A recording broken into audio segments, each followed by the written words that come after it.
Bueno, pues hola Carlos y muchas gracias por venirte a EBF. Gracias a ti por invitarme. Vamos a dar una clase ahora sobre diseño e ideación de videojuegos, partiendo un poco de las ideas que tú tienes. Me gustaría que antes de nada me contaras cómo vas a plantear la clase o qué ideas tienes. Bueno, me contaste que querían hacer un juego de terror y aprovechando que mi último juego es de terror, pues he hecho una cosa que ojalá se hiciera más, que es que me he llevado el juego acabado y el juego cuando tenía un mes de desarrollo y vamos a comprar versiones y vamos a ver cómo el juego con un mes de desarrollo, que era todo cajas grises y no había nada, pero ya daba terror. Y intentaremos ver cómo el terror no es cosas feas o bichos feos o sangre o sonidos, sino que es una cosa mucho más psicológica. Y bueno, también veremos cosas de diseño, por doquier, preguntas, lo que los alumnos quieran. Nada, estupendo.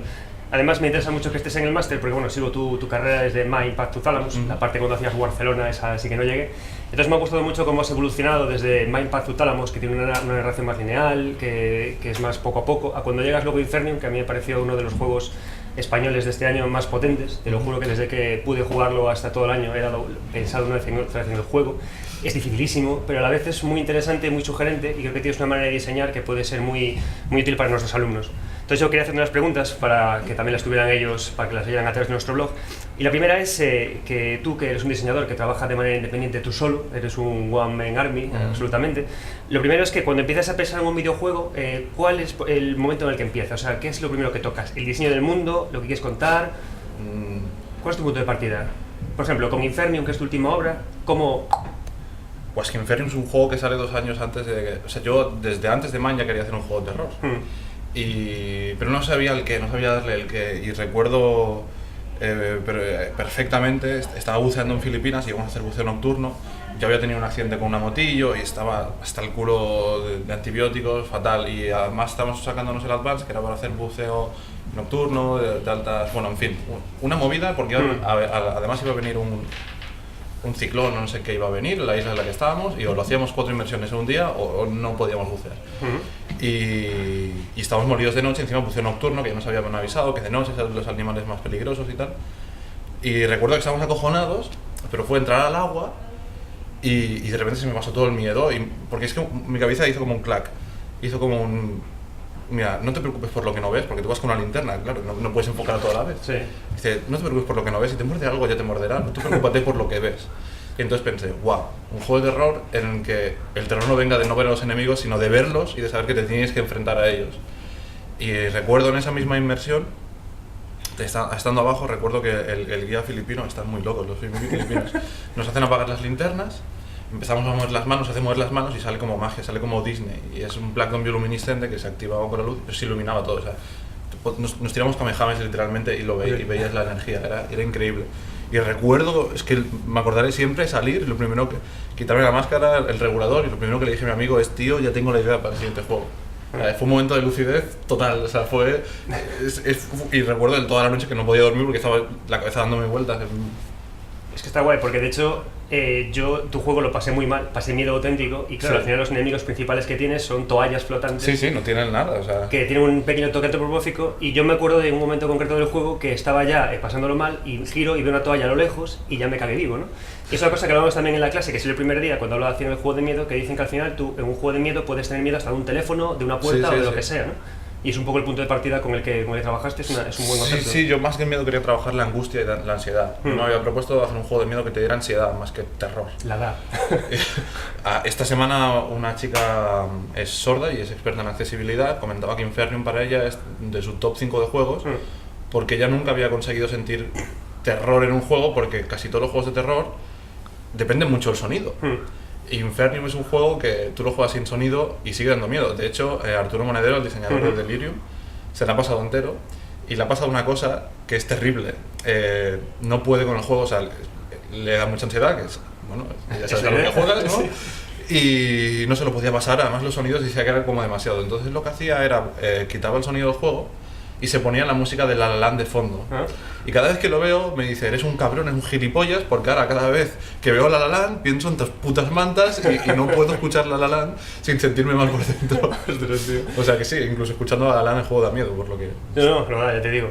Y otra cosa muy interesante de todo este proceso que desarrollas tú solo es preguntarte cuál crees que es la parte más difícil como desarrollador único cuando te enfrentas a todo un proceso de creación completo de un videojuego.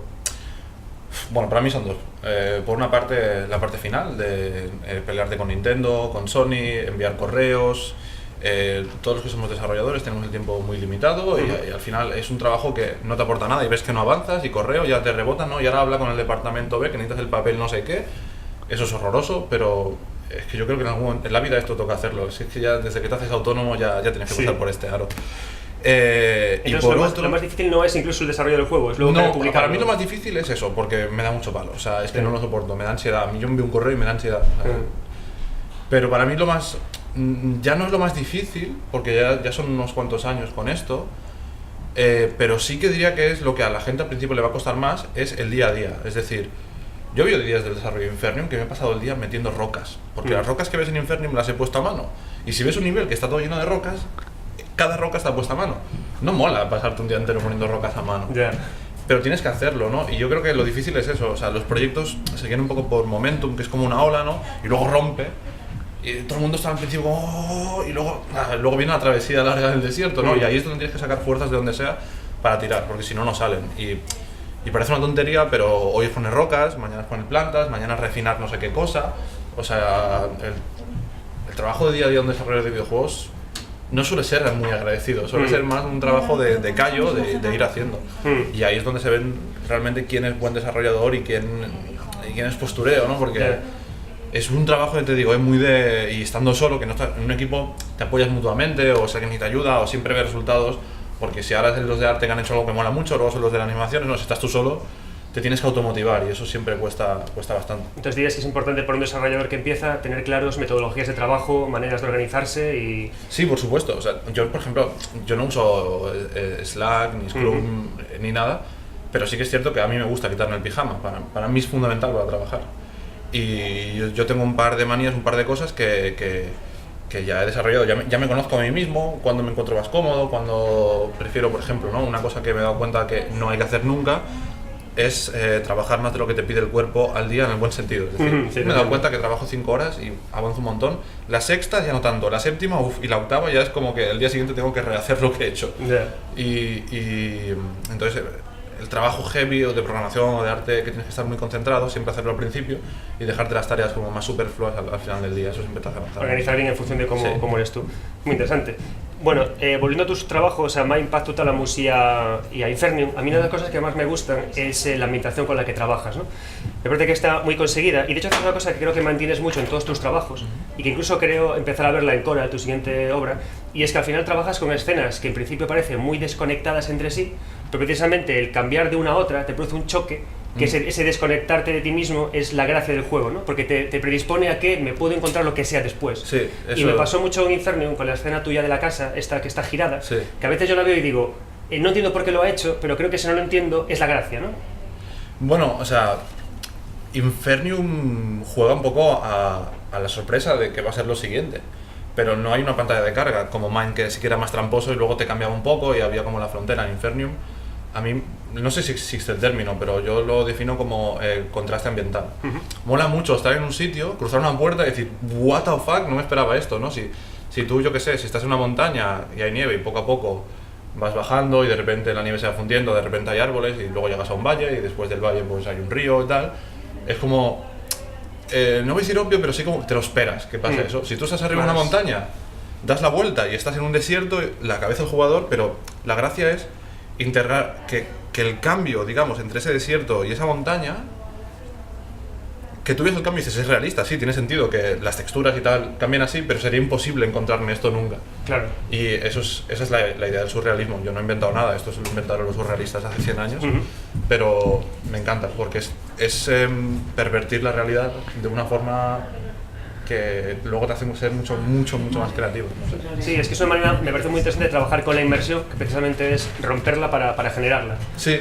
Y en estos juegos que dices tú, que ya no es miedo, digamos, Tren de la Bruja, que es más conseguir esa ansiedad, creo que esa ruptura funciona muy bien, ¿no?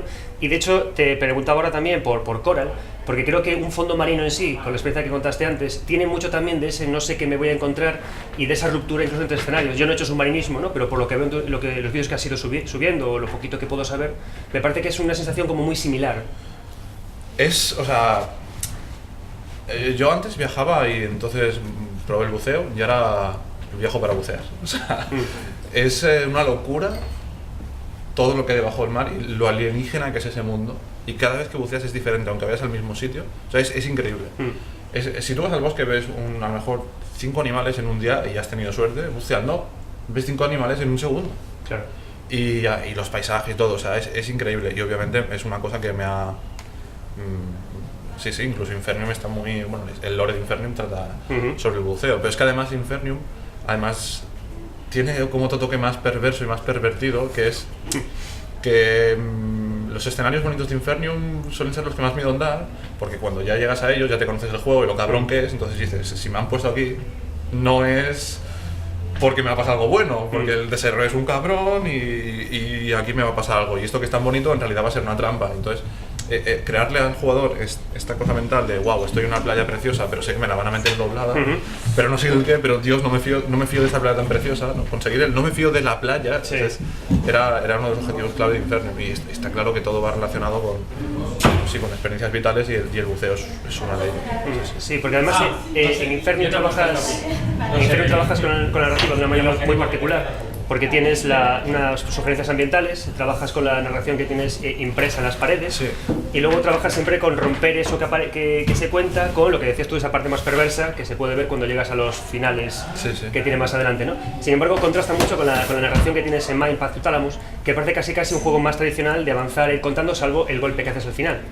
Entonces, ¿eso lo has hecho a propósito o simplemente es producto de la maduración y de experimentar? Creo que es básicamente por querer probar cosas nuevas. Es decir, Infernium para mí fue un poco volver a Barcelona, porque Barcelona también tenía los grafitis y me sentía muy cómodo con ello. La parte que a mí menos me gustó de Mine a nivel personal fue la narrativa. Creo que quedó muy pretenciosa. Es que es normal, porque Mine era mi primer juego y yo recuerdo cuando hacía Mine y yo quería demostrar que sabía hacer juegos y quería demostrar al mundo. Entonces yo no he sentido nunca más la necesidad de demostrar, y hago lo que me da la gana, siempre unido a lo que quiere el mercado, ¿no? Pero ya no pongo una narrativa porque todos los juegos tienen que tener una narrativa como Mine, que claro. En Mine era, voy a hacer mi primer juego, no, tiene que haber una narrativa. Ahora me siento mucho más libre. En ese caso, mira, Coral es mi juego menos pretencioso de largo, porque Coral no está pensado, ¿sabes esos típicos juegos que llegas a un sitio y te ponen la música y es como que el juego te está diciendo aquí tienes que emocionarte, aquí tienes que ponerte triste? Coral no tiene narrativa, de hecho lo único que tiene es tú llegas a unos sitios, resuelves unos puzzles y luego hay como unos planctons que te acercas a ellos y te dan información sobre el mar. Pero la narrativa es simplemente descubrir cosas sobre el mar real, o sea, no sobre el juego. Y me siento mucho más cómodo con esto que inventándome la narrativa de la corriente que tiene que ir a ver a su madre que está en el otro lado del mundo. No sé, creo que no es necesario. O sea, algún día quiero hacer un juego de narrativa puro y duro que sea el siguiente, que quiero mezclar humor negro con Gaudí, pero eso ya... muy bien. Eso es otra historia. Bueno, y ya para acabar, eres un férreo defensor de Unreal. Nuestros alumnos también están aprendiendo con Unreal, con Blueprints. Quieren hacer un juego de miedo, como te he contado, y me gustaría que les dieras, como gente que empieza, algún consejo. Ya me has comentado el tema de conocerse a uno mismo para desarrollar poco a poco, el tema de incluso ser honesto y querer no ser pretencioso al principio. Y ¿hay algo más que quieras así decir para que ellos escuchen? Que no sean ambiciosos, que mejor hacer un juego de 5 minutos que funcione y que te produzca algo dentro, que intentar hacer una amnesia o abarcar demasiado. O sea, yo cuando empecé, yo si fuese ellos, yo no podría hacer Infernium, porque no tengo ni los conocimientos. Bueno, sí podría, tardaría 8 años. 5 años haciendo el juego y 3 años arreglando las cosas que he hecho mal. Y otro plan con Nintendo y con los demás. Claro, o sea, que no se piensen que esto es un camino de rosas y que al salir de aquí ya son expertos, es decir, cosas muy chiquititas al principio y ver resultados pronto. Y sobre todo también no meterte en proyectos largos. Y esto es una cosa que todos hemos pecado, pero es genial hacer un proyecto, 3 meses, cerrarlo y otro, porque aprendes. Y si te empiezas al principio, sobre todo al principio, con el mismo proyecto todo el rato, se acaba enquistando, te acaba dejando un pus ahí que ya cada vez te da asco trabajar en él. Ahora, a mí, yo he aborrecido Mine, o sea, yo estoy harto, cada vez que me envían una clave de Mine, ahora que está portado a Switch, porque había que portarlo económicamente, pero en plan de, joder, que Mine salió en 2014, que ya estoy harto, o sea, que no sé cómo decirlo, es como que quiero avanzar ya, o sea, que quiero Dios, ¿sabes? Pues genial. Bueno, pues de hecho está muy bien porque como sabes van a hacer un videojuego de 10 minutos. Sí, También sí. estoy muy a favor, yo no soy desarrollador, pero creo firmemente en lo que comentas, que hay que formarse repitiendo y Sí. con proyectos cortos. Y nada más, vamos ya a la clase para que les des caña a los chavales y que los formes. Valió. Pues muchas gracias. A ti.